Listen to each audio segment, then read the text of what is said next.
दूसरे और तीसरे श्लोक में भगवान कृष्ण अर्जुन को दैवी स्वभाव वाले व्यक्ति के लक्षणों के बारे में बता रहे हैं। भगवान बताते हैं कि ऐसे लोग निडर होते हैं, उनका अंतःकरण शुद्ध होता है, वो ज्ञानी होते हैं और ज्ञान योग में उनकी स्थिति काफी दृढ़ होती है। वो दानी होते हैं, इंद्रियों पर उनका पूर्ण नियंत्रण होता है। दैवी स्वभाव वाला व्यक्ति यज्ञ करने वाला होता है, स्वाध्याय, तप और सरलता उनमें झलकती है। यह लोग अहिंसक होने के साथ सत्यवान होते हैं।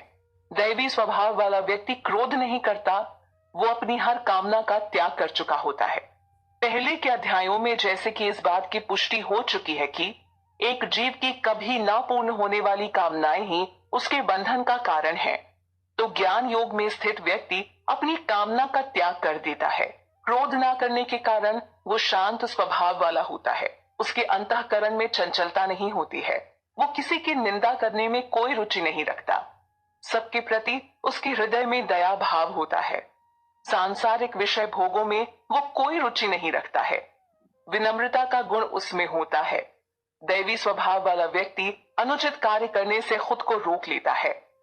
तेज, क्षमा, धैर्य, पवित्रता, शत्रुता का भाव न होना और अहंकार का अभाव, यह सब भी दैवी संपदा को प्राप्त हुए लोगों के लक्षण हैं।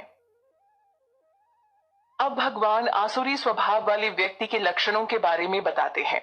श्री कृष्ण बताते हैं कि जो भी व्यक्ति पाखंड करता है, जिसमें घमंड भरा हुआ है, जो अभिमान से पूर्ण है, बात बात पर क्रोध करना जिसकी आदत बन गई है, जिसमें कठोरता भरी हुई है, ऐसे लोग छोटी छोटी बात पर सामने वाले को खरी खोटी सुनाने से नहीं हिचकते हैं। जो अज्ञानी है उसे आसुरी स्वभाव वाला कहा जाता है। यह सब आसुरी स्वभाव वाले व्यक्ति के ही लक्षण हैं। इस श्लोक में भगवान कृष्ण दैवी संपदा यानी दिव्य गुण और आसुरी गुण से होने वाले परिणाम पर ज्ञान देते हैं। श्री कृष्ण अर्जुन को बताते हैं कि दिव्य गुण व्यक्ति के लिए मोक्ष का कारण है, जबकि आसुरी गुण जीव को बंधन दिलाने के लिए है। अर्जुन को सुनिश्चित करते हुए भगवान कहते हैं कि परंतु तुम्हें चिंता करने की आवश्यकता नहीं है, क्योंकि तुम दैवी गुणों से युक्त हो। यकीनन यह सुनकर अर्जुन को काफी प्रोत्साहन मिला होगा। श्री कृष्ण की इस बात से यह भी स्पष्ट था कि अपने दैवी गुणों के चलते ही अर्जुन धर्म की लड़ाई लड़ने वाले थे, और जहां धर्म होता है वहां श्री कृष्ण होते हैं।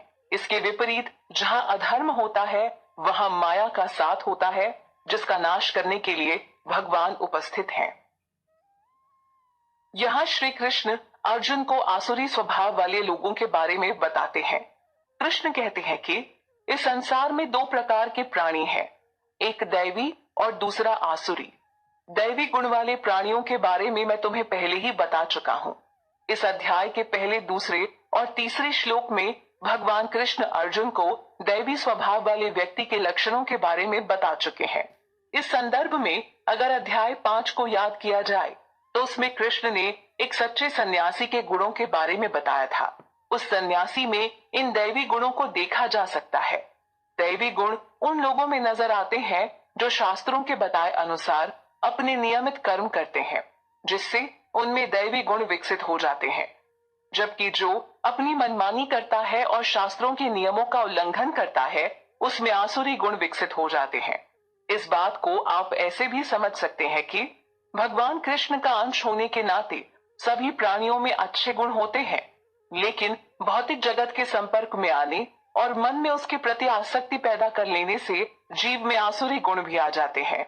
जो जितना ज्यादा भौतिक जगत और पदार्थ से जुड़ा होता है, उसमें उतने अवगुण आने लगते हैं। खास तौर पर जब व्यक्ति शास्त्रों के विरुद्ध कार्य करे। कृष्ण अर्जुन को आगे कहते हैं कि अब तुम मुझसे आसुरी गुण वाले प्राणियों के बारे में सुनो। अब भगवान कृष्ण आसुरी स्वभाव वाले प्राणियों के बारे में बताते हैं कि ऐसे लोगों को पता नहीं होता कि उन्हें क्या करना चाहिए और क्या नहीं करना चाहिए। उनमें अंदर बाहर की शुद्धता भी नहीं होती। वो ना तो सही से आचरण करते हैं और ना ही सत्य का पालन करते हैं। समाज में शांति और एक स्वस्थ व्यवस्था बनाए रखने के लिए हर नागरिक को नियम कानूनों का पालन करना होता है। जो इनका पालन करते हैं, यकीनन उसे हर कोई सभ्य व्यक्ति मानता है। इसके विपरीत समाज में कई ऐसे लोग भी होते हैं जो सारे नियम कानून को न मानते हुए अपने मनमाने ढंग से रहते हैं। यह अशांति और अव्यवस्था फैलाने वाले लोग होते हैं, जिनसे हर कोई परेशान रहता है और फिर कोई भी ऐसे लोगों को पसंद नहीं करता। सामाजिक स्तर से लेकर अगर इनके व्यक्तिगत स्तर को देखें तो आसुरी लोग उसका भी ध्यान नहीं रखते। यह लोग अपने शरीर, मन, वाणी, विचार और व्यवहार किसी की भी शुद्धता का ध्यान नहीं रखते। एक बात और समझने लायक है कि मात्र ज्ञान के स्तर पर बहुत से लोग बहुत कुछ जानते हैं। कुछ तेज बुद्धि वाले शास्त्रों तक का अध्ययन कर लेते हैं, लेकिन जब बात आती है शास्त्रों को अपने व्यवहार में उतारने की, तो यह लोग अपनी मनमानी ही करना पसंद करते हैं। ऐसा स्वभाव होता है आसुरी लोगों का। आसुरी विचारधारा पर प्रकाश डालते हुए श्री कृष्ण अर्जुन को बताते हैं कि आसुरी लोगों की सोच के अनुसार यह संसार मिथ्या है, यानी असत्य है। इसका कोई आश्रय या कहें इस संसार का कोई आधार नहीं है। ये लोग मानते हैं कि यह संसार अपने आप ही चल रहा है, लेकिन ऐसे लोगों को अवश्य सोचना चाहिए कि एक स्वचालित मशीन को चलाने के लिए भी एक व्यक्ति की जरूरत होती है। ठीक इसी प्रकार इतनी बड़ी प्रकृति भला खुद कैसे चल सकती है? अगर यह संसार स्वचालित है तो भी उसके ऊपर एक व्यक्ति की आवश्यकता होती है जो उसकी कार्य प्रणाली को शुरू कर सके व देख सके। आसुरी लोग ईश्वर की बजाय काम, भोग को संसार की उत्पत्ति का कारण मानते हैं। इससे स्पष्ट है कि वो ईश्वर की सत्ता पर विश्वास नहीं रखते, क्योंकि ये लोग ईश्वर को नहीं देख सकते तो उस पर विश्वास भी नहीं करते, यानी ये सिर्फ दिखाई देने वाली चीजों पर ही भरोसा करते हैं। तो ऐसे में कोई मतलब ही नहीं बनता कि वो कभी विचार करें कि आखिर वो इस जगत में क्यों आए हैं और उनके जीवन का मूल लक्ष्य क्या है। श्री कृष्ण आसुरी लोगों पर टिप्पणी करते हुए यहाँ कहते हैं कि इस प्रकार के विचार रखने के कारण ही अल्प बुद्धि और बुरे कर्म करने वाले लोग संसार के शत्रु हैं। ये लोग आत्मज्ञान को खोकर बुद्धिहीन बन जाते हैं और फिर ऐसे लोग संसार के नाश का कारण बन जाते हैं। आत्मज्ञान शब्द पर विशेष ध्यान दें, क्योंकि यहाँ भौतिक स्तर पर पढ़े लिखे और बड़ी बड़ी डिग्रीधारी लोगों की बात नहीं हो रही। भौतिक स्तर का ज्ञान पाकर भी यह लोग सबकी बर्बादी का कारण बन जाते हैं, क्योंकि उनके पास आत्मज्ञान नहीं होता। यह लोग खुद को ईश्वर का अंश नहीं मानते और ना ही भीतर बैठे परमात्मा को मानते हैं। जिसे ईश्वर का एहसास होता है वो कुमार्ग पर चलने से डरता है। आसुरी लोग हमेशा ऐसे कर्मों में लगे रहते हैं जिससे समाज या मानवता के विकास में कोई मदद नहीं मिलती। उल्टा वो सबके लिए परेशानी का कारण बने रहते हैं। ईश्वर और परमात्मा का ज्ञान न होने के कारण वो पूरी जिंदगी अपने ऐशो आराम के लिए संघर्ष करता है।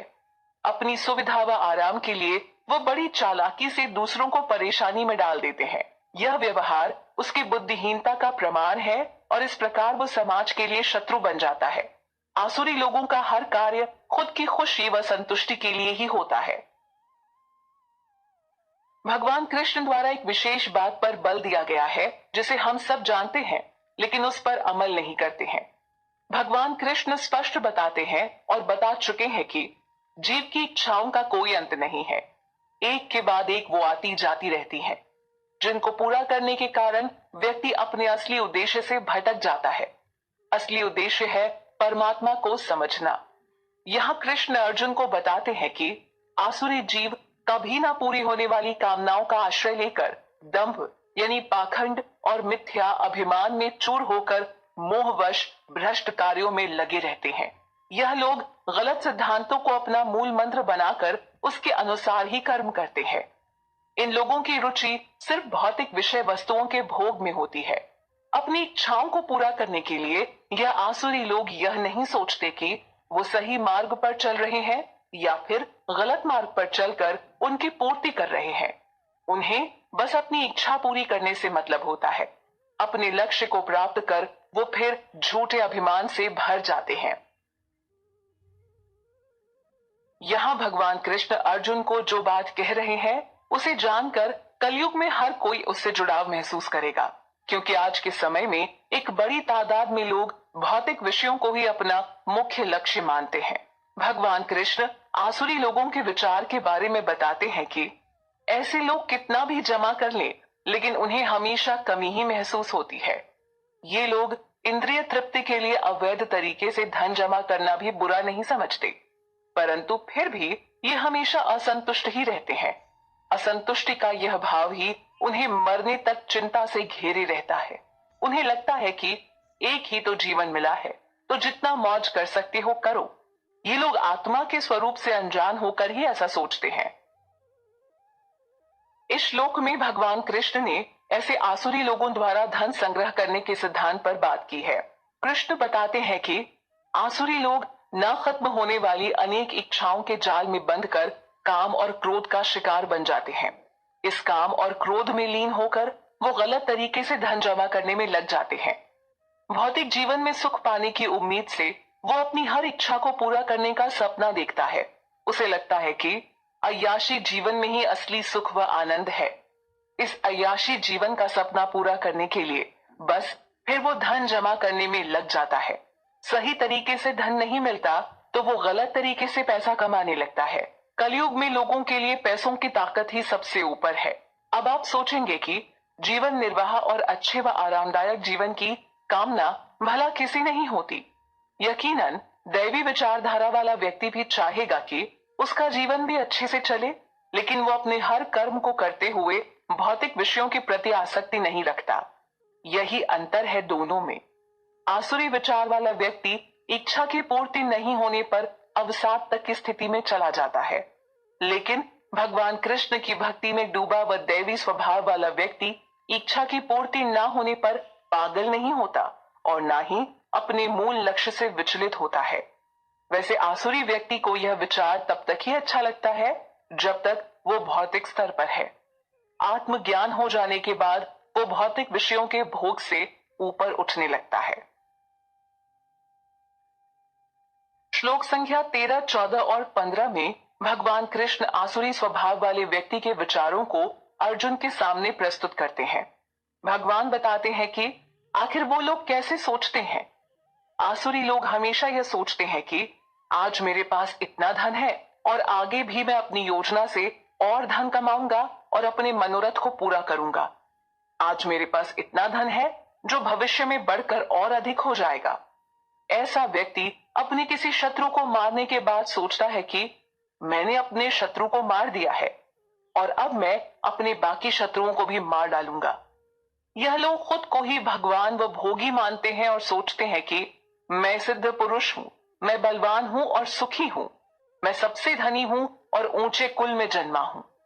ऐसे लोग अपने आसपास के लोगों को नीचा समझने लगते हैं, अपने बाकी संबंधियों को कुलीन समझते हैं। आसुरी व्यक्ति सोचता है कि मैं यज्ञ करूंगा, दान दूंगा और इस तरह आनंद से रहूंगा। आमतौर पर देखा भी यही जाता है कि कई लोग ऐसे हैं जो धन को ही सब कुछ मानते हैं और लगातार धन संग्रह में जुटे रहते हैं। धन आने के बाद ये लोग अपने सामने किसी को कुछ समझते ही नहीं। पैसों के दम पर यह किसी को भी मरवा देते हैं, किसी का भी मुंह बंद करवा देते हैं। लेकिन धन के समाप्त होते ही इनका प्रभाव भी नष्ट हो जाता है। भगवान कृष्ण बताते हैं कि इस तरह ऐसे लोग अज्ञानता के कारण मोहग्रस्त होकर ऐसे विचार रखते हैं। इस श्लोक में कृष्ण द्वारा बताया गया है कि आसुरी लोग अनेक कामनाओं के हाथों फंस जाते हैं, यानी कभी ना खत्म होने वाली कामनाओं से भ्रमित होकर ये लोग इंद्रिय भोगों के मोह जाल में फंस जाते हैं और घोर नरक में जा गिरते हैं। आत्मज्ञान न होने पर एक जीव हमेशा अपने शरीर की चिंता, परिवारजनों की चिंता, अपने भविष्य की चिंता आदि में लगा रहता है। इनके बीच जो आसुरी व्यक्ति है वो एक बेहतरीन जीवन को जीने के लिए कुछ भी करने को तैयार रहता है। उसे दूसरों का बुरा करने में भी बुराई नहीं महसूस होती।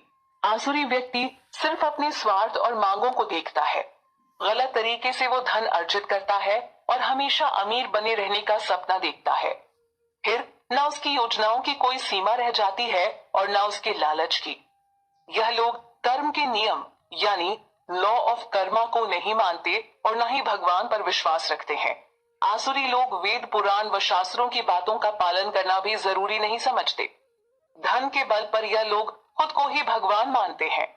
यह उनकी अज्ञानता होती है जो उन्हें मोह के जाल से कसकर बांध देती है। अंत में परिणाम यह होता है कि खुद को सर्वशक्तिमान समझने वाले लोग घोर नरक में गिरते हैं, जहां इन्हें अपने कर्म फलों को भोगना पड़ता है। फिर वहां इनका कोई बल व पैसा काम नहीं आता। कलयुग में लोग धन को ही एक बड़ी शक्ति मानते हैं। ऐसे में आसुरी स्वभाव वाले लोगों का दृढ़ विश्वास होता है कि पैसा है तो सब कुछ है और पैसा नहीं तो कुछ भी नहीं है। यह लोग पूरे जीवन धन के बल पर खुद को शक्तिशाली बनाने में लगे रहते हैं। ऐसे आसुरी लोगों के प्रति कृष्ण कहते हैं कि धन और मान से भरकर यह लोग घमंडी हो जाते हैं। अपने को श्रेष्ठ मानने वाले यह अभिमानी लोग फिर नाम मात्र के लिए ही बड़े गर्व से यज्ञ करते हैं, और यज्ञ भी वो शास्त्र विधि से नहीं करते। आसुरी लोगों को शास्त्रों से भी लेना देना नहीं होता है। कुछ आसुरी लोग तो धर्म के प्रचारक बनकर ईश्वर के प्रति गलत धारणा का प्रचार कर उन्हें भ्रमित करते हैं। धर्म और ईश्वर का प्रचार करके वो खुद की ख्याति ही बढ़ाते हैं। कलयुग में अब यह आमतौर पर देखने को मिल रहा है कि कैसे कोई सन्यासी का वेश धारण किए हुए धर्म विरुद्ध काम कर रहा है। आसुरी लोग अहंकार, बल, घमंड, कामना और क्रोध से ग्रस्त होकर अपने व दूसरों के शरीर में व्याप्त मुझ ईश्वर से द्वेष रखते हैं। इस द्वेष का मुख्य कारण धन संग्रह से मिली शक्ति है, जिसके आगे वो किसी दूसरे को कुछ नहीं समझते। अपने इसी बल व झूठे घमंड के आगे वो भगवान कृष्ण की परम सत्ता को नहीं मानते। इस अज्ञानता के कारण ही वो हर पल अपने पतन की तैयारी कर रहे होते हैं। ऐसे आसुरी लोगों को जब कर्म फल भोगने का समय आता है, तब वो राजा से रंक बने हुए दिखाई देते हैं। हम सब ने यकीनन ऐसे बहुत से उदाहरण देखे होंगे, लेकिन आसुरी लोग इसके बावजूद भी ईश्वर को नहीं मानते और न शास्त्रों का पालन करते हैं। इस श्लोक से पता चलता है कि अधर्मी लोगों की भगवान कृष्ण क्या गति करते हैं। भगवान कृष्ण अर्जुन को बताते हैं कि जो हर किसी से ईर्ष्या करता है, जो क्रूर कर्म करता है और नराधम है, ऐसे लोगों को मैं संसार में बार बार आसुरी योनि में डालता हूँ। नास्तिक लोग बेशक भगवान के होने पर शक करें, उनके अस्तित्व और मौजूदगी को झूठा माने, लेकिन जब निर्णय की बारी आती है तो प्रकृति के नियम अनुसार ही उन्हें अगला शरीर मिलता है। उनके जैसे कर्म होते हैं, प्रकृति वैसा अगला जीवन उन्हें देती है, और यह प्रकृति खुद कृष्ण के नियंत्रण में है, यानी सबके ऊपर प्रत्यक्ष रूप से भगवान का ही नियंत्रण है। 19वें श्लोक की बात को एक बार फिर से यहाँ कहा गया है। श्री कृष्ण ने अर्जुन को आसुरी स्वभाव वाले लोगों के बारे में बताते हुए कहा है कि ऐसे मूढ़ यानी मूर्ख लोग जन्म जन्मांतर तक आसुरी योनि में ही रहते हैं और कभी भी मुझ तक नहीं पहुंच पाते हैं। इस प्रकार वो और अधिक नीच गति को प्राप्त होते हैं। जैसा कि हम सब जानते हैं, मनुष्य के जीवन को ही सबसे उत्तम माना गया है। मनुष्य के अलावा कुत्ते, बिल्ली, सूकर जैसे भी अन्य 84 लाख योनियां हैं। नीच कर्म करने वालों को इनमें से कोई योनि प्राप्त होती है। भगवान की कृपा नहीं मिलने से ऐसे आसुरी लोगों का और अधिक पतन हो जाता है। अब एक सवाल उठता है कि फिर ऐसे आसुरी लोगों का कल्याण कैसे होता है? तो इसके जवाब में कहा जा सकता है कि अगर इतिहास को उठाकर देखा जाए तो भगवान कृष्ण द्वारा कई आसुरी लोग मारे गए हैं और मुक्ति को प्राप्त हुए हैं। यानी भगवान के हाथों मारे जाने वालों का कल्याण हो जाता है, फिर चाहे वो कंस था या पूतना। यहाँ श्री कृष्ण ने नरक के द्वार के बारे में बताया है। श्री कृष्ण अर्जुन को बताते हैं कि काम, क्रोध और लोभ ये तीनों ही नरक के द्वार हैं। यही मनुष्य के पतन का कारण है। यह जीवात्मा को दूषित करके उसका पतन करते हैं, इसलिए इन्हें त्याग देना चाहिए।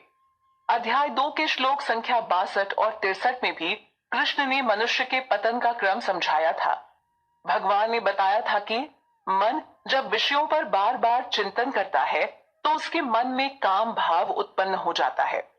फिर व्यक्ति अपनी इंद्रियों के माध्यम से उसका भोग कर सुख पाने की कामना करता है। जब वो सुख उसे नहीं मिल पाता तो व्यक्ति को क्रोध आने लगता है। क्रोध के बाद मोह उत्पन्न होता है। मोह जो कि व्यक्ति की स्मृति को भ्रमित कर देता है। जब स्मृति भ्रमित हो जाती है तो इससे बुद्धि का नाश हो जाता है और इस तरह व्यक्ति का पतन हो जाता है। तो आवश्यक है कि व्यक्ति इनको त्याग दे। भगवान कृष्ण अर्जुन को कहते हैं कि जो व्यक्ति नरक के इन तीनों द्वारों से मुक्त हो जाता है वो अपने कल्याण यानी आत्म साक्षात्कार के लिए उचित कार्य करता है और इसके चलते ही वो परम गति को प्राप्त होता है। पिछले श्लोक में काम, क्रोध और लोभ को मनुष्य के पतन का मुख्य कारण बताया गया है, क्योंकि ये तीनों मानव जीवन के शत्रु हैं। जिस व्यक्ति में यह तीनों जितना ज्यादा होते हैं वो उतना अशुद्ध होता है। तो आत्म साक्षात्कार के लिए, शुद्ध अवस्था को पाने के लिए आवश्यक है कि इन तीनों के चंगुल से मुक्त हुआ जाए। शुद्ध जीवन और आचरण के लिए वेद शास्त्रों के बताए नियम के अनुसार चलना ही बेहतर उपाय है। तभी व्यक्ति आत्म साक्षात्कार के योग्य बन पाता है। श्री कृष्ण ने इस श्लोक में एक बार फिर से वेद शास्त्रों के महत्व पर बात की है। कृष्ण अर्जुन को बताते हैं कि जो लोग शास्त्रों का पालन नहीं करते और अपनी मन मर्जी के हिसाब से हर काम करते हैं वो न तो सिद्धि प्राप्त कर पाते हैं और न ही परम गति। भगवान कृष्ण की बातों से यह भी स्पष्ट हो गया कि परम गति को पाने के लिए शास्त्रों के नियम अनुसार चलना होता है। ऐसे लोग ही फिर आत्म साक्षात्कार के योग्य बन पाते हैं, वरना एक अशुद्ध हृदय वाले व्यक्ति के लिए यह संभव नहीं। बाकी योनियों के लिए संभव नहीं कि वो शास्त्रों में लिखी बातों के अनुसार कर्म कर सकें, लेकिन मनुष्य के लिए यह संभव है, तो उसे इसका पूरा फायदा उठाना चाहिए। अध्याय 16 के इस आखिरी श्लोक में भगवान कृष्ण अर्जुन को बताते हैं कि इसलिए व्यक्ति को यह जानना चाहिए कि शास्त्रों के विधान के अनुसार कौन से कर्तव्य करने लायक हैं और कौन से नहीं। यह जानने के लिए शास्त्र ही तेरे लिए प्रमाण है। भगवान कृष्ण अर्जुन को भी शास्त्र विधि के अनुसार अपना कर्म करने की सलाह देते हैं। लेकिन कलयुग की स्थिति को देखा जाए तो आज बड़ी तादाद में लोग शास्त्रों के अनुसार नहीं चलते। वो बात बात पर तर्क वितर्क करते हैं और आखिरकार खुद के बुद्धि के अनुसार ही कार्य करते हैं। जबकि देखा जाए तो जीव में 4 प्रकार के दोष होते हैं, जैसे कि उसकी अपूर्ण इंद्रियां, कपटता, त्रुटि करने का स्वभाव और उसका मोहग्रस्त हो जाना। जबकि शास्त्रों में ये 4 दोष नहीं होते हैं। इन 4 दोषों के कारण ही जीव बंध अवस्था में पहुंच जाता है, जिसके चलते ही आज ज्यादा से ज्यादा लोग मानसिक तनाव, लोभ, दुख व अन्य परेशानियों से घिरे हैं। इतना ही नहीं, वो आत्म साक्षात्कार के महत्व को समझने में भी विफल हो जाते हैं। इसलिए श्री कृष्ण ने सबको शास्त्रों के अनुसार चलने की सलाह दी है, ताकि व्यक्ति खुद का कल्याण करते हुए ईश्वर को समझ सके और उनकी सेवा में खुद को लगा सके। कष्टों से मुक्ति पाने का एकमात्र यही तरीका है। इस श्लोक के साथ ही श्रीमद् भगवद गीता का अध्याय 16 दैवासुर संपद विभाग योग संपन्न हुआ। इस अध्याय में भगवान कृष्ण ने अर्जुन को दैवी और आसुरी स्वभाव वाले लोगों के लक्षणों, स्वभाव व उनके परिणाम के बारे में बताया है।